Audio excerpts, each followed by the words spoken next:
we're going to do this for about 10 minutes. We're going to lay there.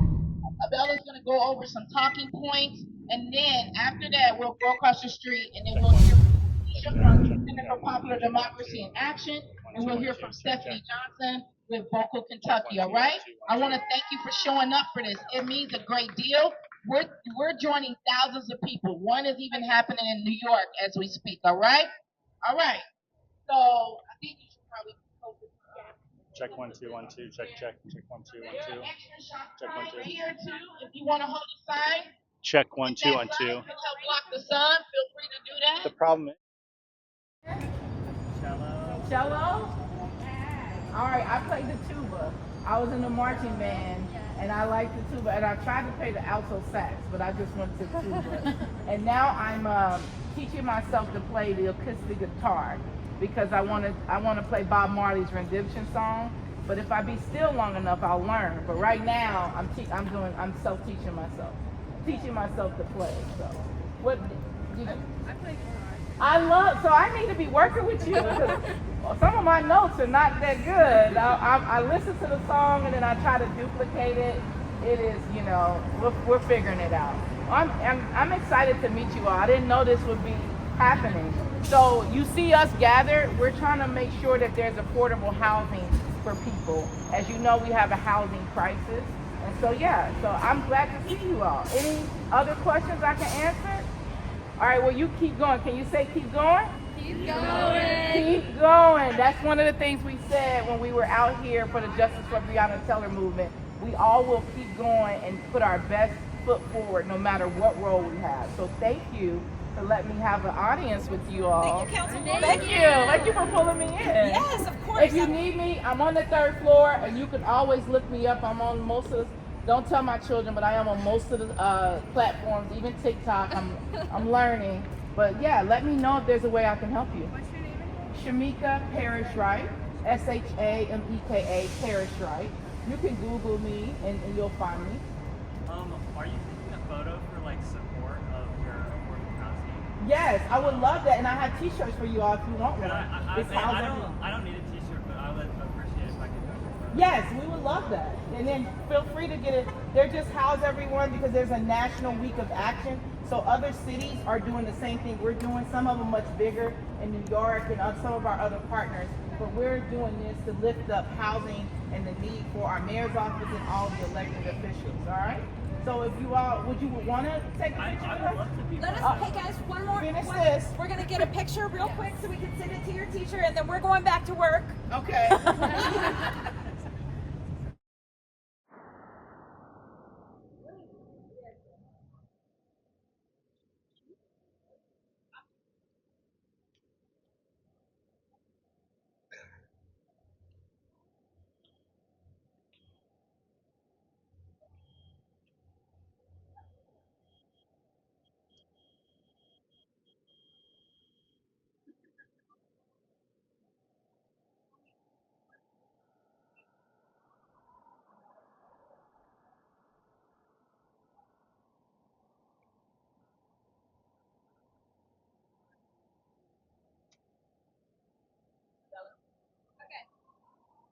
Hello, everyone. My name is Bella Swizer. I'm a leader with Vocal Kentucky, and before we begin, I would like to lead us in a moment of silence.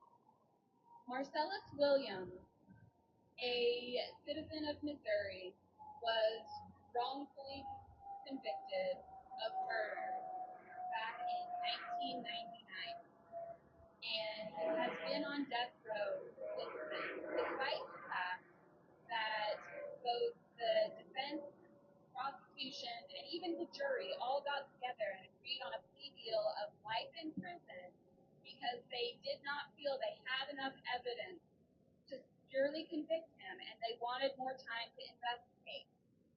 3 years ago, Marcellus Williams was supposed to be executed, but the governor of Missouri at the time asked for a stay of execution as he commissioned a panel of judges to investigate his case, and the judges came back with a report saying there was not enough evidence to convict him of this crime, let alone execute him for it.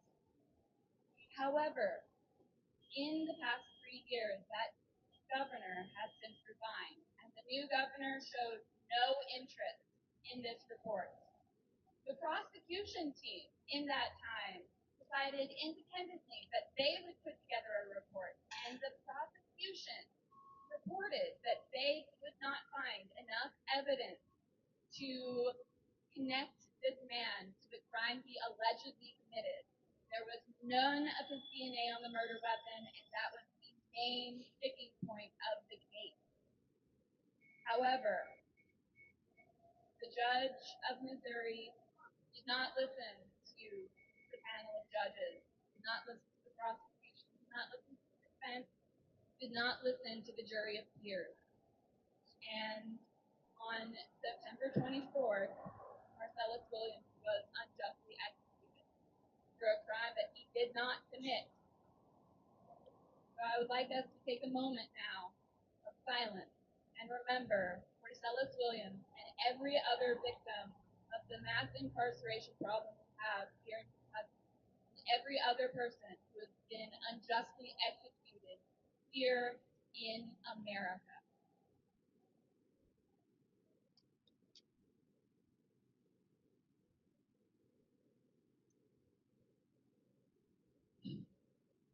Thank you.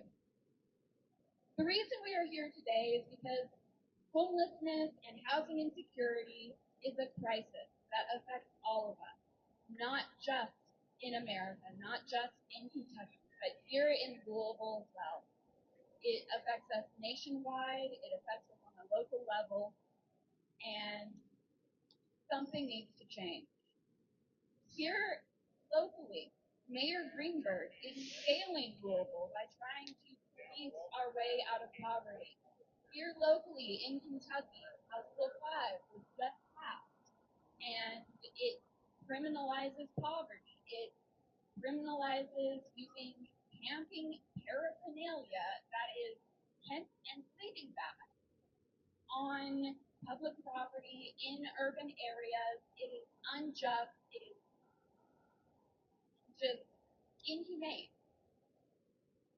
During a recent Community Care Campus Update event, Mayor Greenberg claimed Louisville has enough shelter beds to house people experiencing homelessness. That could not be further from the truth. Just take a look at the rave alert system. On any given day, there are only a handful of beds available for thousands of people living in shelters or streets of Louisville. Off the top of my head, I believe it's something like 1,600 more people are on the streets than there are shelter beds available here in Louisville. And what we have is not a lack of people and programs willing to house our unhoused population. We have a lack of resources, a lack of support for these programs, for these people, for our Street Hotel, St. Vincent de Paul, VOA, Hope Village. What we lack is adequate funding and leadership from Mayor Greenberg.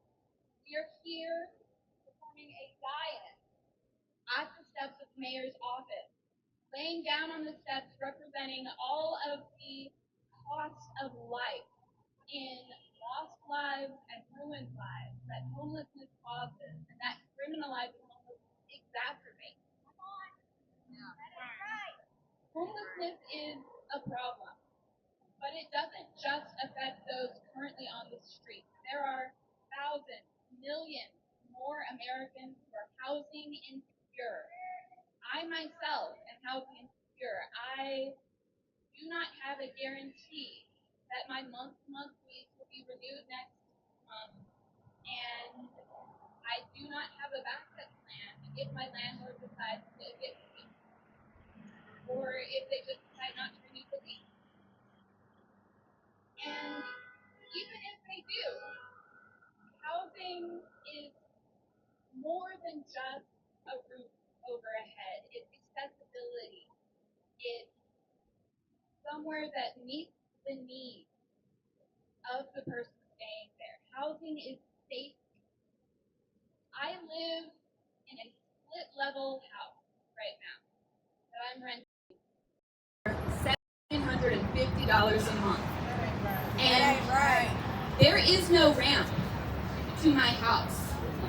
I go in through the garage and I sit on the ground in the garage with the door open when I want to go into the house. And I scoot my butt up a step to get into my house. I cannot bring my wheelchair into my own home because it is not accessible.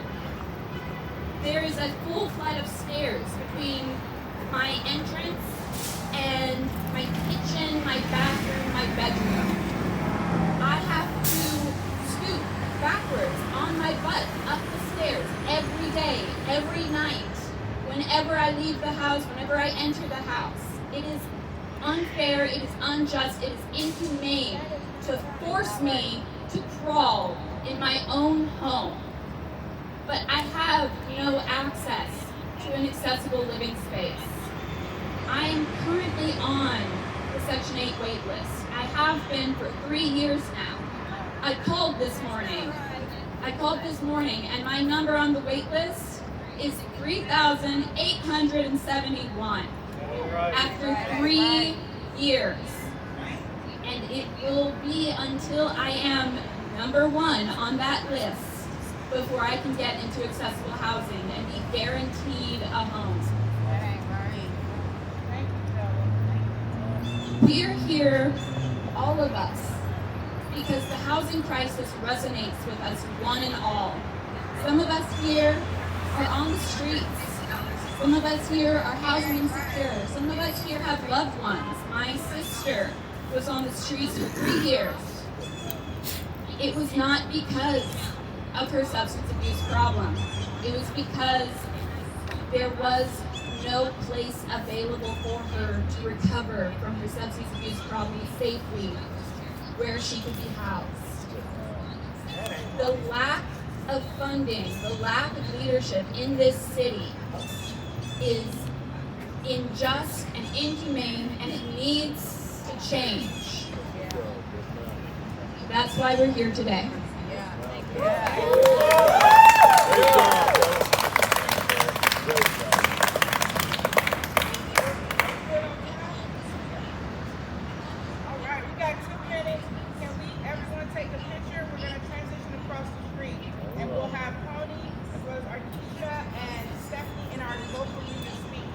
If everyone's feeling comfortable with it, could we possibly take a picture of everyone laying down for the dying?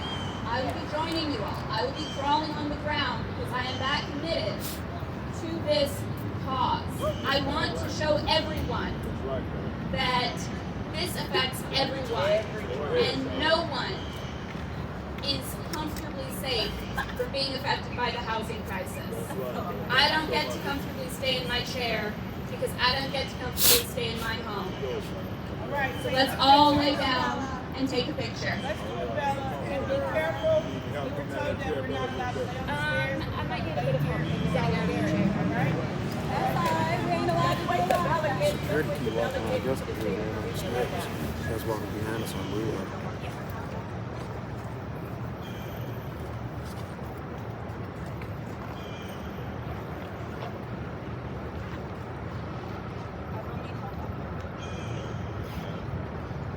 Thank you, Bella.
We're gonna go across the street.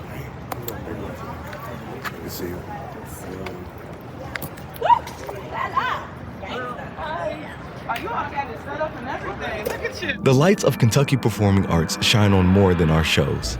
They illuminate a pathway of discovery for all throughout our Commonwealth. A pathway of creativity, confidence, possibility, of brilliance, inspiration, curiosity, and wonder.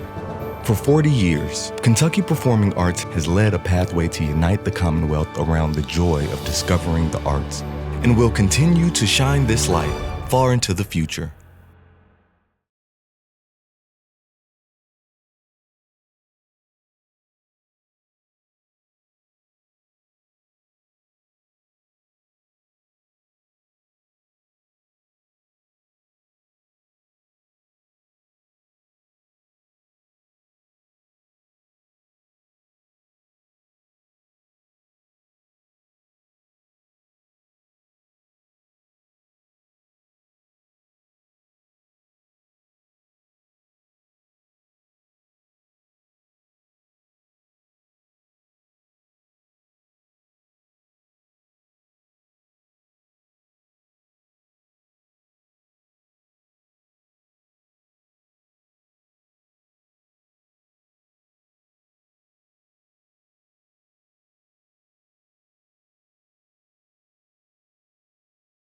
Our state of Kentucky.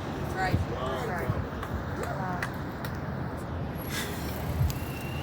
Housing for everyone. Housing for everyone. Housing for everyone. Housing for everyone. Housing for everyone. Housing for everyone. Housing for everyone. Housing for everyone. Housing for everyone. Housing for everyone. Housing for everyone. What was your question? Oh, wow. Behind me are people who are unhoused currently, people who are housing insecure, people who have housing like myself but are fighting for those who don't have enough housing, organizations that have been working together for a very long time to make sure that our city provides what's needed and make sure that we hold our mayor accountable for the 15,000 affordable housing unit he's committed to and more. We need more than 32,000 units of housing. As you heard Bella say, her number is beyond 3,000 and she's been on that waiting list for 3 years as somebody with a disability.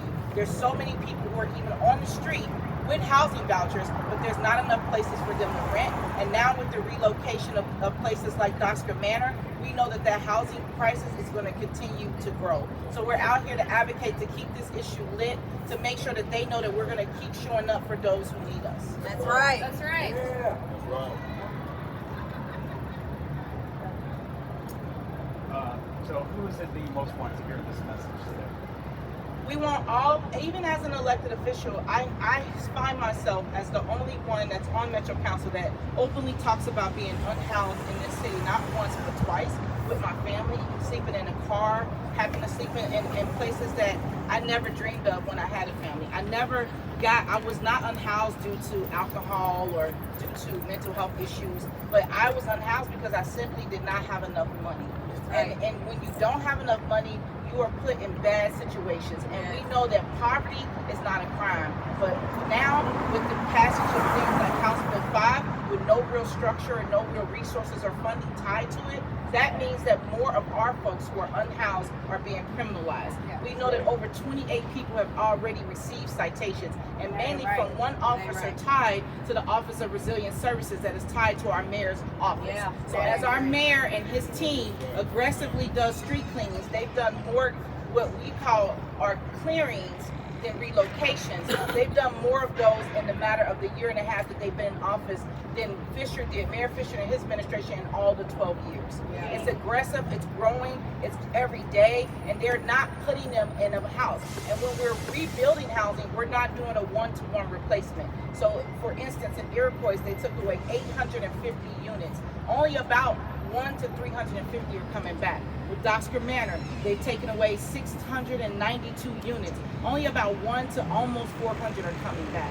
So this problem isn't going anywhere if we're not intentional, if we're not bringing in business leaders and people who own homes, people who own buildings. We're changing some of these buildings that are empty and making sure that there's affordable housing for everyone. We want to house everyone. We stand with our community partners, our affiliates all over the nation who are fighting for housing every day.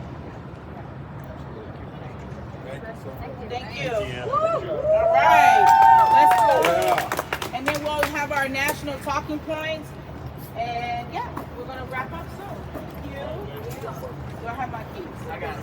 Okay. So you guys the speaker? I got it. Who wants to go on the crosswalk with me?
All right. So what we're going to do over here is we are going to talk about people's stories who are either continuing to be on the street, been on the street, or is currently like, okay, I have housing, but how secure is my house? And we're also going to have somebody from DPD come up here and talk about the national ask. We're going to have the demands that we want here and national. First person that's going to come up and speak is somebody that I was unhoused with for a long time, and it is Christina Folsom. All right, Christina! Hi, my name is Christina Folsom, and I am a leader of Oklahoma, Kentucky. Back in 2013, I was homeless in Louisville, Kentucky, with 2 young children at the age of 6 and 2. I was denied housing for my children because I was not a single mother. And eventually, my children was taken from me because I could not gain housing. Now, I've done told my story before. I'm going to go into the insecurities of having housing. Just as much as it's traumatizing to be homeless on the streets, I also endure traumatization from being housed also. I I was given a voucher and was dropped with no way to turn, or with no way anybody helping me to find a place. I had a case manager that didn't do anything for me. I had a case manager that set me up to fail. And that's, to me, housing is everything. It's harm reduction. It's struggling. I didn't need to go from the streets to an apartment. I didn't need to go from the streets. I didn't even know how to live from being on the streets, y'all. I didn't know how to maintain my housing. I didn't know how to maintain my apartment. I needed transitional. Something that was transitional, and that was not offered to me. I went through 2 evictions. I'm now 4 years, house and an apartment that I can lose at any given time. I got people that I deeply care about and love that is going through the same situations right now I'm dealing with housing. This gentleman, for the last couple of months, the agency where he gets his voucher from, his case manager quit. He don't have no case management. He's struggling on being able to keep his housing and not knowing when you got an apartment. I'm jumping. Now, when we got an apartment, we should not have to worry about if I'm gonna lose my housing tomorrow. We should not have to worry about when I'm gonna sleep the next day. We should not have to worry about any of that stuff. We got enough on our plate trying to deal with living inside doors. But that's not my story. But I just wanted to point out the insecurities that people struggle with, even having housing. Yeah. Thank you. That is Christina Folsom. She is an original vocal Kentucky leader, and I admire her every time when she gets up here to speak. She's the shit. So next we're gonna have my brother, where's Waldo? Where's Joe? So this is Joe Arkansas, and he's my brother from another mother, and I love this guy. He was at the house for so long. So I just recently got a voucher, and I've been in sober living, and they gave me a deadline. They're like, you gotta find somewhere within 90 days. But the sober living is run out, and I'm living on their time right now.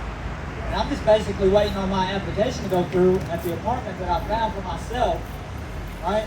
Being homeless, no transportation, got out and found my own apartment, right? But am I gonna lose it in November? You know what I mean? Like it's like hanging on a thread, you know what I mean? There ain't no guarantees with it. All it is a piece of paper, and y'all don't really respect or honor that. You know what I mean? Am I gonna be back out here helping your crime rate up again in the next few months, or am y'all gonna give me stable housing?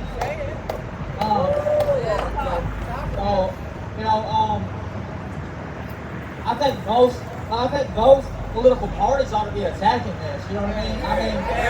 This is crazy. We just got one person that's really pulling for us slightly. You know what I mean? This is an epidemic.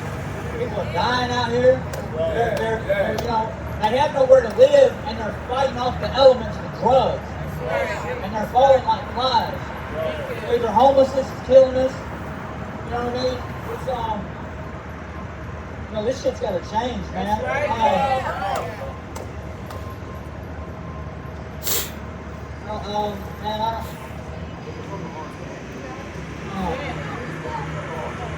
I think if y'all really, like all the places that y'all are fixing to tear down, it worries me. Where's all these folks gonna go, bro? Like, what are y'all gonna do? Y'all gonna have to, yeah. And the jail's full. I mean, the jail's full. I've been over there the other day, I tell you that. It's full. So, oh man, let's, you know, one thing in this world is gonna solve this problem.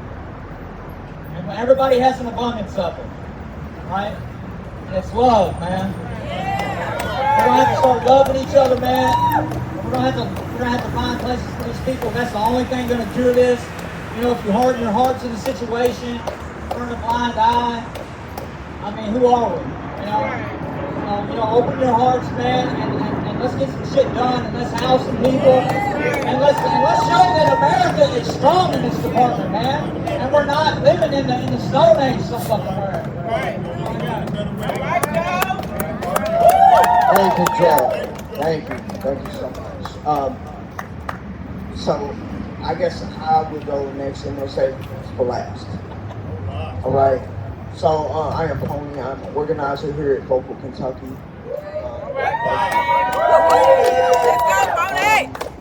So life has been difficult, even being housed. Being housed is always an insecurity, especially for people who doesn't go from house to home. When you go from streets to being housed, you know, you don't know your rights or what you got to call your landlord for. You don't know what he's going to come and take care of for you, or is it going to get you evicted, or if I complain about this guy, you know, code enforcement. Right. It's never going to be something that I'm going to take for granted until I actually have my name on my own lease. Right? Well, my name on my own mortgage. Yeah. You know, so and what we fail to realize is that we're dealing with 1,700 people who are unhoused every night in the city of Louisville, Kentucky. It's not right. Greenberg, it's not right. You're about to put another 500 households into more insecurity that they're already living like they're in the streets. Gosford Manor looks like you just need to get a new place to live, but at least they have a roof over their head. You know, at least they have a refrigerator. It might have some roaches around it, but I mean, at least they got it. You know, and that's not, none of that is right. You know, this man wants to lie. Let's be transparent. I will be real transparent with this guy over here.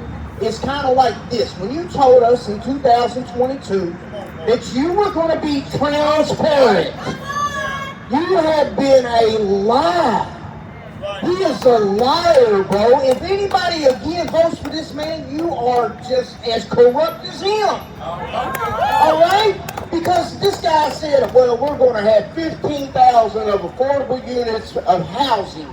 Bro, you ain't even got 5,000 started.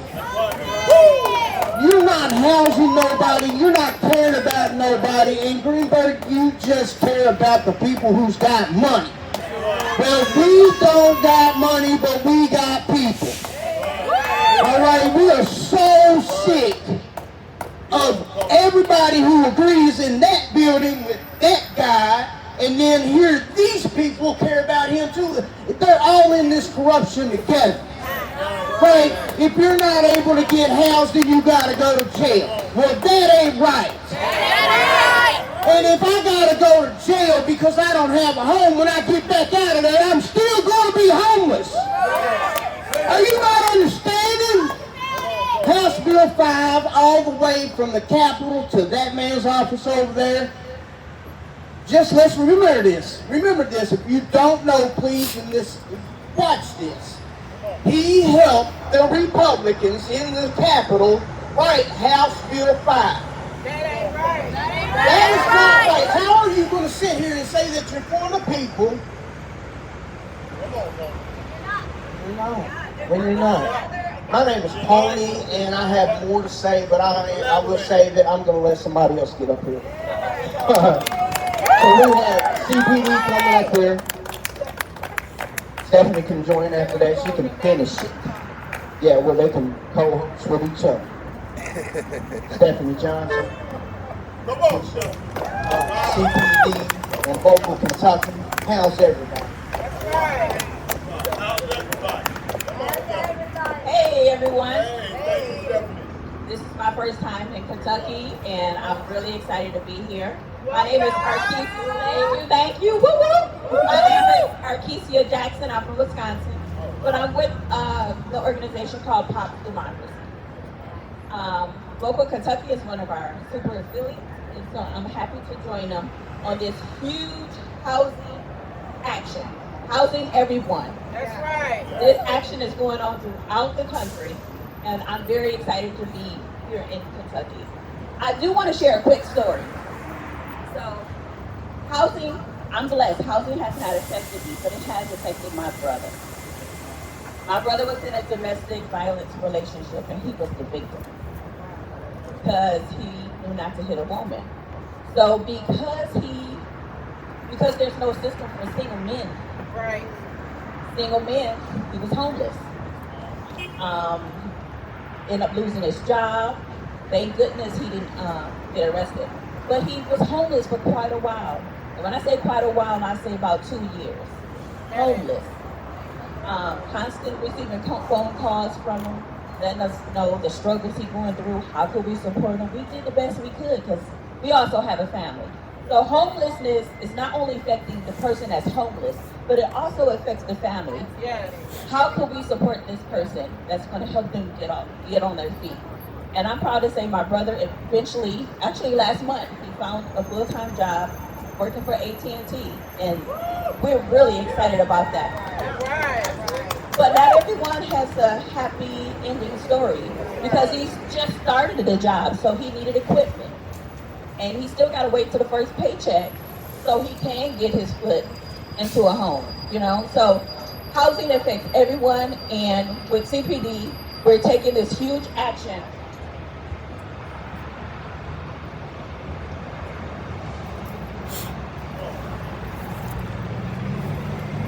One second, y'all.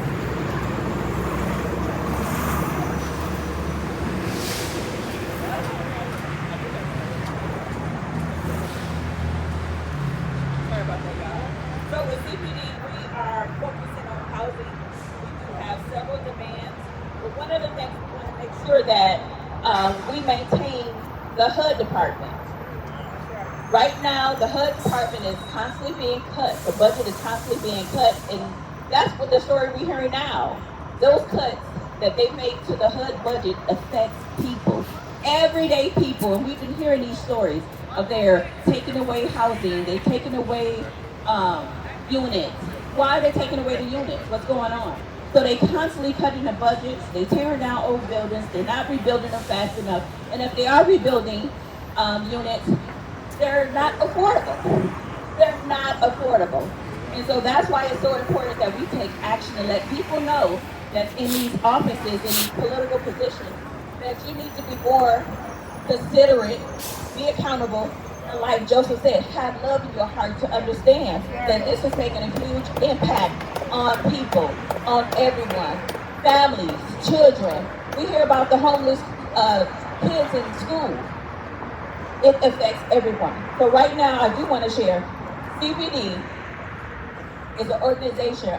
We have 51 affiliates in our network within 34 states, including key battleground states to mobilize communities of color and working families around VP Harris, pushing her to take action on housing.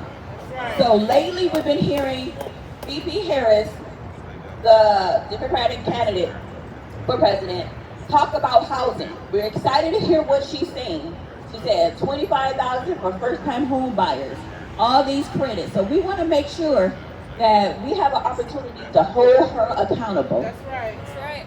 We want to make sure we have the opportunity to hold her accountable around her talking points on housing. That's right. So this is just the beginning, and it's not going to end until we are able to house everyone, and where everyone has affordable housing, and that they are able to go in the house and be relaxed, not worried about a busted pipe because the landlord is not taking care of the building. We want to hold landlords accountable too, because just because you're a landlord does not mean you're a lord. Thank you. All right, I keep you. My name is Stephanie Johnson, and I am the statewide coordinator for Louisville, Kentucky. I'm elated, saddened, but elated to be here because this is happening nationally. It's not just local, this is happening nationally. That's how you know housing is a serious, serious, serious problem.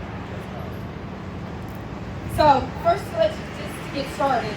Let's say, well, let me tell you first. I am technically home houseless.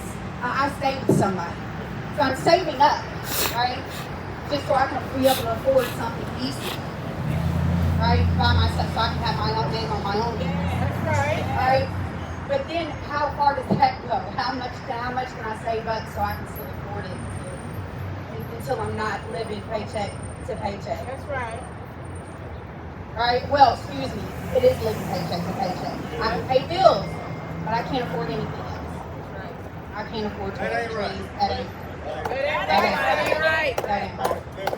Yeah. So we are in a national housing crisis, and it has touched each and every one of our communities, whether it's rural, urban, in the Midwest, or on the coast. That's right. Tenants and unhoused folks are rising up. Look at it. Rise up. Yeah, it's because our communities can't take it anymore. Housing is a human right. Say it with me. Housing is a human right. Housing is a human right. Housing is a human right. I love it. So, this election will be won on housing. This will be won on housing. Right? This will be won on housing. We have to vote, you guys. We have to vote. Tell everybody you know. We have to vote. That's right. Right now, people are being forced to choose between putting food on the table, paying for life-saving health care, and keeping a roof over their heads. It ain't right. It ain't right. We can't accept this as a new reality. We're changing the narrative. It's not okay. And how does it even make sense that the people even making these decisions are a paycheck away? So I don't even know why they're tripping. Right? It's a thing. It's a thing. Let's talk about it. We can't allude to it. This is a national crisis. I'm so glad to be standing here locally, but we need more people. We need more people. Don't be scared.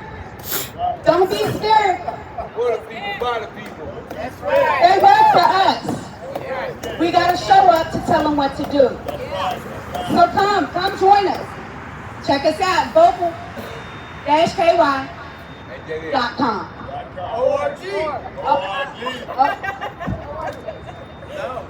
ORG.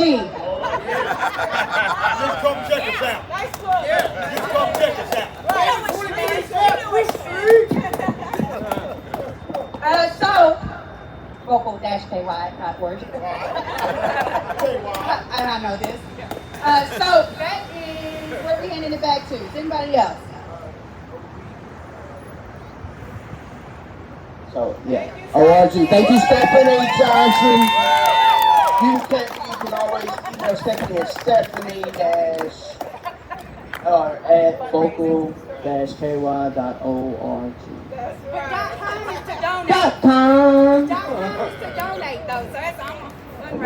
Whatever. All you gotta do is come 723 South Brook Street. That's right. Yeah. That's right. Monday, Wednesday, and Thursday we have a drop-in center from 10 to 2. For anybody who would like to come and get off the streets, because I know a lot of people watch us. Maxwell right here. Absolutely. Yes, learn how to organize, learn what advocacy is, learn how we can speak to these people, empower. meet your legislator. We're about to be going to Frankfurt. When this legislation session comes up, we need to fight back. That's right. We need to vote. That's right. For the people, by the people. For the people, by the people. You know, we put them in and we can put them out. Okay? So I just want to thank everybody that didn't get onto the mic for coming and showing out. Boots back there behind us, always. Absolutely. You know, we are here at Injustice Square. We have our director, Shamika Parrish-Frank. Thank you. Absolutely. If it wasn't for Shamika, we wouldn't be doing what we are doing. Thank everybody who came out. John Bowman back here behind the camera on the other side. Drew.org. Absolutely. CPD for always. And yes, Center for Popular Democracy. And action. This is what this is, action. For the trolley tour bus right there, baby! Yeah! Hands up, everybody! Yeah. So we are going to cut it out. All right, we got things we got to get back to doing. Leadership meeting today. So, absolutely. Yep, 4 to 4 leadership. But y'all come October 16th. From 4 to 6 is a membership meeting. Come join us, and then we can continue this power building trip that we are on. That's right. Thank you.